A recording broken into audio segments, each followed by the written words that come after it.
So hey guys welcome to my new mini vlog. आजदेखि चाहिँ मैले फर्स्ट टाइम भ्लग गर्न सुरु गरेको। आजदेखि चाहिँ म 75 हार्ड डे च्यालेन्ज गर्न गइरहेको छु। प्लिज सपोर्ट मी है त।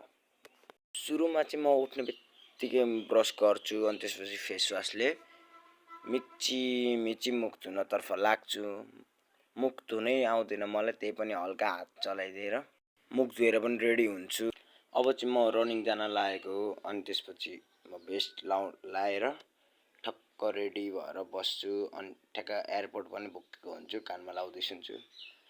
जुत्ता सुत्ता मोजा सोजा लाएर टक्क रेडी भइसकेपछि म रनिङ गर्नतर्फ लाग्छु। जुत्ता लगाएर पनि रेडी भइसकेको छु। मेरो चाहिँ बाहिरको ड्रेसअप हल्का यस्तो छ होइन। म चाहिँ घरबाट बाहिर निस्किएर अब चाहिँ कुद्नतर्फ लाग्दैछु। अहिले चाहिँ आनन्दले बिस्तारै हल्का वार्मअप गर्दै हिँडिरहेको छु। बिहानै छिट्टै उठेको सुरु दिन भएर होला हल्का अल्छी लागिरहेको थियो। अल्छी लागे पनि अब के कुद्नै पर्यो होइन, त्यही भएर कुद्नतर्फ लागेको थिएँ म। तपाईँहरूले सोच्नुभएको होला डाइरेक्ट कुद्यौ तिमी, वार्मअप सार्मअप किन नगरेको भन्दा वार्मअप चाहिँ मैले अलरेडी गरिसकेको थिएँ बिहानै, त्यसको चाहिँ भिडियो बनाएन। आइएम सो सरी है।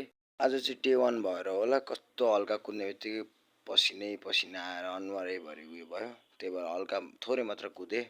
त्यसपछि फेरि म अब आफ्नै एक्सर्साइज गर्ने ठाउँ यता प्लटिङतिर गएँ र ठ्याक्क ज्याकेट स्याकेट खोलेर एकछिन रिफ्रेस हुँदै हल्का एक्सर्साइज गर्नतिर लागेँ होइन। सुरुमा चाहिँ वार्मअप गरेर खुट्टा सुट्टा तन्काएँ, अनि त्यसपछि पनि मैले थुप्रै एक्सर्साइजहरू गरेको छु। त्यो चाहिँ अब गीत सुन्दै हेरौँ है त।